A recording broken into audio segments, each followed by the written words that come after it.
बातमी आहे माढा लोकसभा मतदारसंघातून। अकलूजला रावण जन्माला आला आणि आमच्या उरावर बसलाय, आता परत जन्माला घालू नका असं म्हणत शिवसेनेचे आमदार शहाजी बापू पाटील महाविकास आघाडीच्या धैर्यशील मोहिते पाटलांवर जहरी टीका केली आहे। रावण जन्माला घालू नका आणि आपल्या तालुक्याचं वाटोळं करू नका असं म्हणत त्यांनी मोहिते पाटलांवरती टीका केली आहे। सांगोला तालुक्यात महायुती प्रचारासाठी शहाजी बापू पाटील आणि खासदार रणजितसिंह नाईक निंबाळकर यांचा दौरा सुरू आहे। या दौऱ्यात शहाजी बापू पाटील बोलत होते।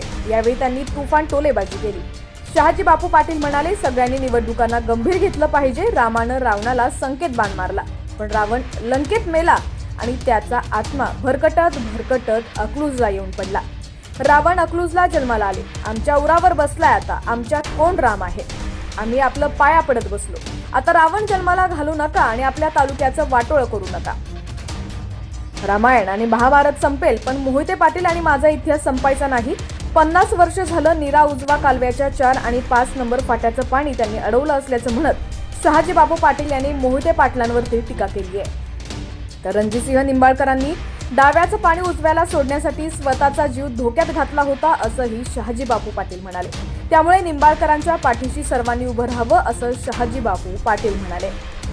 सांगोला तालुका हा माढा लोकसभा मतदारसंघात येतो, त्यामुळे रणजितसिंह नाईक निंबाळकर हे सांगोला तालुक्यात लोकसभेचा प्रचार करत आहेत। या प्रचारानिमित्त आयोजित केलेल्या सभेत बोलताना शहाजी बापू पाटील यांनी जोरदार टोलेबाजी केली, तसंच मोहिते पाटील यांच्यावर टीकाही केली आहे। माढ्यातून भाजपनं रणजितसिंह नाईक निंबाळकर यांनाच पुन्हा एकदा संधी दिल्यानंतर आता मोहिते पाटलांनी वेगळा रस्ता धरण्याचं निश्चित केलं। त्यामुळे 5 वर्षांपूर्वी शरद पवारांना विरोध करून राष्ट्रवादीकडून माढा काढून घेतलेल्या मोहिते पाटलांनी पुन्हा एकदा पवारांना साथ द्यायचं ठरवलंय। मोहिते पाटील कुटुंबियांनी पुन्हा एकदा माढ्याचा बालेकिल्ला आपल्याकडे खेचण्याचा प्रयत्न सुरू केलाय।